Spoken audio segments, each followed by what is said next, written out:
আপনি যত বড় পাপী হন, আপনি যতই অন্যায় করেন না কেন, আল্লাহর রহমতের দরিয়া, আল্লাহর রহমতের দরজা আপনার জন্য খোলা আছে না নেই?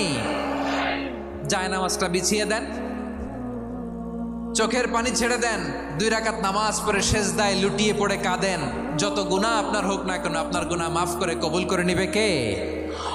মুবাশশিরাম বিরহমাতিল্লাহ, বিশ্বনবী তিনি সুসংবাদদাতা, বেয়ারার অফ গ্ল্যাড টাইডিংস, সুসংবাদ দেন। পাপী অবাধ্য সীমালঙ্ঘনকারীদেরকে তিনি আল্লাহর রহমতের সুসংবাদ দেন। আল্লাহর রহমত থেকে মুখ ফিরিয়ে নিও না। তিনি যে কত দয়ালু, তিনি যে তোমারে কত ভালোবাসে তুমি জানোই না। আমি আমাকে যত বেশি ভালোবাসি তার চেয়েও আমাকে বেশি ভালোবাসে কে? সবাই বলে নাই, বুঝতে পারে নাই বোধহয়।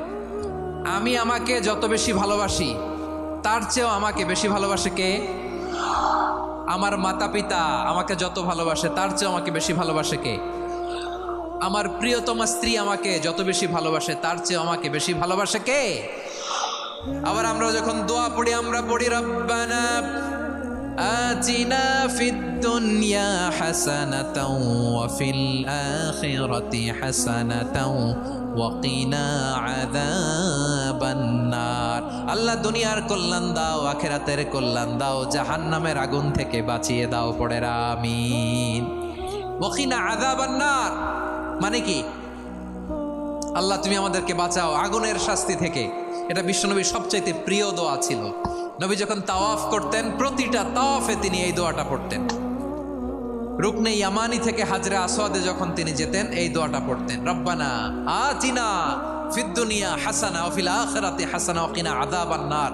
আল্লাহ দুনিয়ার কল্যাণ দাও, আখিরাতের কল্যাণ দাও। আল্লাহ জাহান্নামের আগুনের শাস্তি থেকে তুমি আমাদেরকে বাঁচাও। আওয়াজ করে সবাই পড়ুন আমিন। জাহান্নামের অবস্থা এত ভয়ঙ্কর হবে, জাহান্নামের ভেতরে লক্ষ লক্ষ কোটি কোটি কাফির মুশরিককে দেওয়ার পরেও জাহান্নাম বলবে হালমিম মাজিদ, আরো আছে নাকি, আরো দাও। কোটি কোটি কাফেরের দল, মুশরিকের দল, সীমা লঙ্ঘনকারী দল, তাদেরকে যখন জাহান্নামে ফেলা হবে, বড় বড় পাথর খণ্ড জাহান্নামে ফেলা হবে, তারপরও জাহান্নাম বলবে হালমিম মাজিদ, আরো আছে নাকি, দাও, আরো দাও, আরো দাও। আমার ক্ষুধা নিবারণ হয় নাই। জাহান্নামে তো উত্তপ্ত হবে, জ্বলন্ত হবে, ভয়ঙ্কর হবে। জাহান্নামের এক অংশ আরেক অংশকে খেয়ে ফেলবে। আল্লাহু আকবার। ফেরেশতারাও টালমাটাল হয়ে যাবে। জাহান্নামের রক্ষী ফেরেশতারা কি করবে তারা নিজেরাও বুঝতে পারবে না। কোটি কোটি মুশরিক কাফেরদেরকে জাহান্নামে নিক্ষেপ করার পরেও জাহান্নাম ঠান্ডা হবে না, শান্ত হবে না, বলবে হাল মিম মাজিদ, আরো আছে নাকি, আরো দাও। তখন আল্লাহ তাআলার কুদরতি পা জাহান্নামের ভেতরে ঢুকিয়ে দিবেন। সুবহানাল্লাহ পড়তে পারলেন না মজা করে? কোনো কিছুতেই যখন জাহান্নামকে শান্ত করা যায় না, আল্লাহ তাআলা তার কুদরতি পা জাহান্নামে ঢুকিয়ে দিবেন। দেওয়ার সাথে সাথে জাহান্নাম থেকে আওয়াজ আসবে, কাত কাত বিইজ্জাতিকা ওয়া বিকদরিক। আল্লাহ বিইজ্জাতিকা ওয়া বিকারামিক, আল্লাহ আপনার ইজ্জতের কসম, যথেষ্ট হয়েছে, এনাফ এনাফ, আর লাগবে না। সুবহানাল্লাহ বলেন। ওই ভয়ঙ্কর জাহান্নামে আমরা যেতে চাই কেউ? আমরা সব সময় ওই জাহান্নাম থেকে আল্লাহর কাছে পানাহা চাই। আওয়াজ করে বলেন ঠিক কিনা? বিশ্বনবী সব সময় আল্লাহর কাছে আল্লাহর জান্নাত চাইতেন, আল্লাহর জাহান্নাম থেকে পানাহা চাইতেন। তিনি বলতেন আল্লাহুম্মা ইন্না নাসআলুকাল জান্নাতা ওয়া নাউযু বিকা মিনান নার। আল্লাহ তোমার কাছে জান্নাত চাই, তোমার জাহান্নাম থেকে পানাহা চাই।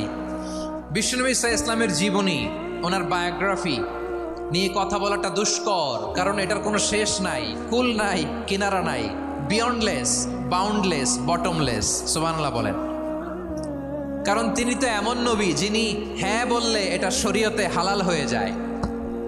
নবীর মুখ দিয়ে যদি বেরোয় হ্যাঁ, নাম, ইয়েস, তাহলে এটা হালাল, ঠিক কিনা বলেন? এ নবীর মুখ দিয়ে যদি না বের হয় যে না, নো, তাহলে এটা শরীয়তে হারাম হয়ে যায়।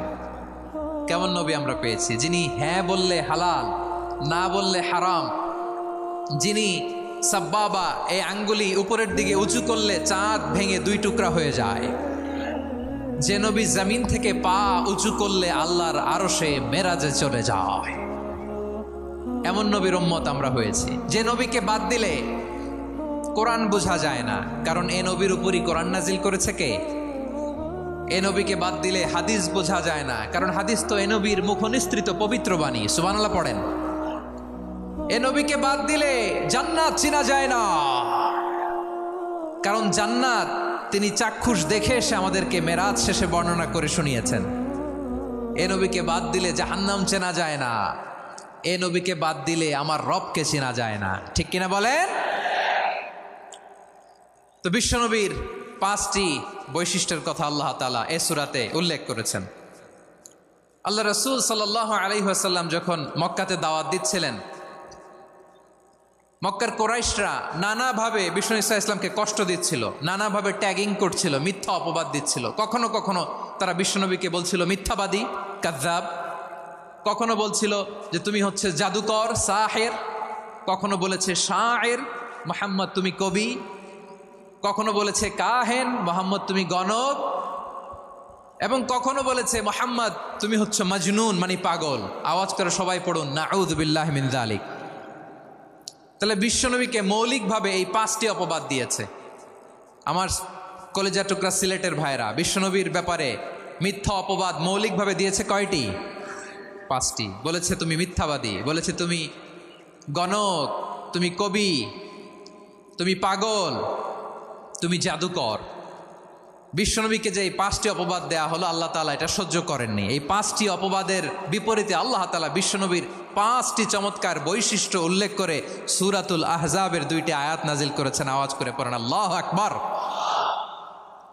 5টি চমৎকার বৈশিষ্ট্য সূরাতুল আহজাবের ভেতরে রব্বুল আলামিন উল্লেখ করে আমাদেরকে জানিয়ে দিচ্ছেন, ইয়া আইয়ুহান নাবিয়্যু ইন্না আরসালনাকা শাহিদান ওয়া মুবাশশিরান ওয়া নাযীরা ওয়া দাঈয়ান ইলাল্লাহি বিইذনিহি ওয়া সিরাজাম মুনীরা। পড়েন আল্লাহু আকবার। রব্বুল আলামিন ডেকে বলেন, ও নবী, নিশ্চয় আমি আপনাকে সাক্ষ্যদাতা রূপে প্রেরণ করেছি, সুসংবাদদাতা রূপে প্রেরণ করেছি, সতর্ককারী রূপে প্রেরণ করেছি, আল্লাহর দিকে আহ্বানকারী রূপে প্রেরণ করেছি, আর আলো দানকারী চেরাগ রূপে, প্রদীপ রূপে প্রেরণ করেছি। পড়েন সুবহানাল্লাহ।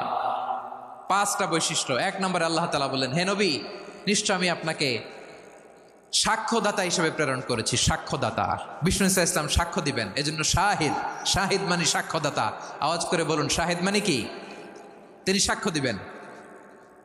মুবাশশির, 2 নম্বর বৈশিষ্ট্য হচ্ছে তিনি মুবাশশির। মুবাশশিরুম বিরহমাতিল্লাহি ওয়া বিল জান্নাহ।